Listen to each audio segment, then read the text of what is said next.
ایک بہت بڑا نام ہے امام ابو مالک کا. یہ اتنے بڑے شخص ہیں کہ ہارون رشید نے انہیں قاضی القضاء بنایا تھا, چیف جسٹس بنایا تھا. حضرت امام مالک کہتے ہیں میں غریب کا بیٹا تھا. اکثر دین پڑھنے والے غریبوں کے بیٹے ہوتے ہیں. امیروں کے بچے ایف ایس سی پڑھتے ہیں, بی ایس سی پڑھتے ہیں, ٹیکنالوجی پڑھتے ہیں. غریبوں کے بچے دین پڑھتے ہیں, اور پھر امیروں کو ممبریاں ملتی ہیں, غریبوں کے بچوں کو اللہ ممبر عطا فرماتا ہے, مصلی رسول اللہ دیتا ہے. حضرت سیدنا امام ابو مالک فرماتے ہیں میں غریب کا بیٹا تھا اور میری 6-7 بہنیں, میں اکیلا بھائی تھا. آپ فرماتے ہیں میرے ابا جی فوت ہو گئے. میری امی پکڑ کے مجھے ایک دھوبی کی دکان پہ لے گئی, کہنے لگی اسے کپڑے دھونے کا طریقہ بتا دے, سلیقہ سمجھا دے, یہ بھی ایک چھوٹی سی لانڈری کی دکان کھول لے گا, میری بیٹیوں کا پیٹ پالے گا.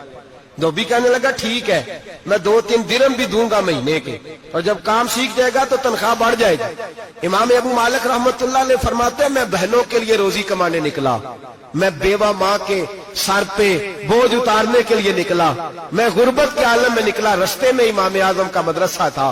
فرماتے میں وہاں چمکتے چہرے دیکھتا, لیکن اپنی غربت کو دیکھ کے میں آگے بڑھ جاتا, پریشان ہوتا کہ میں کیسے علم حاصل کروں گا. آپ فرماتے امام صاحب مجھے اکثر دیکھتے. ایک دن امام اعظم باہر نکلے, مجھے کھڑے ہوئے دیکھا تو قریب بلایا, سینے سے لگایا, ماتھا چوما. کیا نام ہے؟ میں نے کہا ابو مالک میرا نام ہے. کہا تمہیں پڑھنے کا شوق ہے؟ کہا بڑا شوق ہے. کہنے لگے چل آ جا پڑھا کر, آ جا مدرسے میں پڑھا کر. کہتے میں سارا دن وہاں پڑھتا, گھر سے کام کرنے آتا, سارا دن امام اعظم کے پاس پڑھتا رہتا. مہینہ آیا تو میری اماں کہنے لگی تنخواہ لاؤ. میں نے کہا امی جی تنخواہ تو وہ دے گا جو ڈیوٹی پہ جاتا ہو, میں تو پڑھنے جاتا ہوں. کہتے اماں گھر سے نکلی اور بڑے غصے کے ساتھ نکلی, کہنے لگی مولوی نے میرا بچہ خراب کر دیا, میرا بچہ خراب کر دیا. میں کام پہ بھیجتی تھی, اس نے کس چکر میں ڈال دیا, مسلوں سے بھی کبھی پیٹ بھرا ہے, کام بھی تو کرنے چاہیے نا. کہتے امام اعظم کے سامنے کھڑی ہوئی. امام صاحب بڑے امیر کبیر آدمی, اربوں خربوں پتی تھی, اور پھر اتنے بڑے عالم فقیر, سارا بغداد, سارا کوفہ, سارا مصر سلوٹ کرتا ہے. بی بی آئی اور تیز جملے, عورتوں کا طریقہ ہوتا ہے. کہنے لگی مولوی تیری سفید داڑھی, تیرا اتنا نام, تجھے خیال ہی نہیں آیا میں بیوہ عورت ہوں, تو نے میرا بچہ خراب کر ڈالا, میری یتیم بچیاں روٹی کہاں سے کھائیں گی, مسلوں سے بھی کبھی پیٹ بھرا ہے. کہتی اتنے سخت جملے کہے, پر قربان جاؤ امام اعظم سنتے رہے اور مسکراتے رہے. کہنے لگے میری غلطی ہے, میری غلطی ہے, میری غلطی ہے. بی بی بھول گیا تھا, غلطی ہو گئی. بی بی کہتی رہی, امام صاحب سنتے رہے. جب غصہ اتر گیا تو کہنے لگے اماں تیرا غصہ اتر گیا ہے؟ اتر گیا ہے. کہنے لگے تیرا بیٹا بڑا نیک ہے, تیرا بیٹا بڑا لائق ہے, تو اسے پڑھنے دے. کہنے لگے چپ کر دے مولوی, یہ پڑھے گا تو میں روٹی کہاں سے کھاؤں گی. امام صاحب کہنے لگے مجھے بتائے گی تیرے گھر کا خرچہ کتنا ہے. اس نے ایک لفظ تو ہے 3 دینار کا, ایک روایت ایسی بھی لکھی ہے بزرگوں نے, کہنے لگی 40 درہم ہے.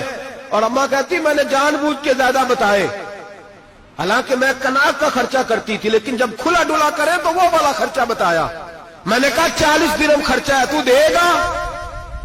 تو کہتے امام اعظم کہنے لگے اماں تجھے لینے نہیں آنا پڑے گا, پہلی سے پہلے تیرے گھر میں پہنچ جایا کریں گے, یکم سے پہلے آئیں گے. او بھائیو کہاں استاد ملتے ہیں, کہاں استاد ملتے ہیں, کہاں وہ لوگ ملتے ہیں جو دعائیں مانگتے, التجائے کرتے, پیار کرتے. گزر گیا وہ دور, اب تو سوٹ لینے کا دور ہے, مٹھائیاں لینے کا دور ہے, ہاتھ ڈلوانے کا دور آیا ہے. اب کون پوچھتا ہے, اب تو پوچھتے ہیں تو میرے لیے کیا لایا ہے. حضرت سیدنا امام اعظم ابو حنیفہ رحمت اللہ علیہ 1 دن نہیں, 2 دن نہیں, 4 دن نہیں, 5 مہینے نہیں, 20 سال تک, کہنا آسان, بولنا آسان, سننا آسان, 20 سال تک امام ابو مالک کے گھر میں خرچہ دیتے رہے, وہ پڑھتے رہے. اماں کہنے لگی تو میرے بیٹے کو لگا تو لیا ہے تو پڑھ کے بنے گا کیا. حضرت امام اعظم فرمانے لگے بادشاہوں کے تخت پر بیٹھ کر بادشاہوں کے ساتھ کھانے کھایا کرے گا, ان کے ساتھ بیٹھ کے حلوہ کھائے گا, وقت آئے گا تو دیکھے گی. کہتے ہیں میرے امام انتقال کر گئے, وقت بیت گیا. ہارون رشید نے مجھے بلایا بغداد میں اور کہا میں آپ کو چیف جسٹس بنانے لگا ہوں. کہتے ہیں میں خوشی سے سجدے کرنے لگا, میں چیف جسٹس بنا. میں نے اپنی اماں کو خط لکھا کہ اماں بغداد آ جا, تیرے بیٹے کو اللہ نے بڑی شان عطا کر دی ہے.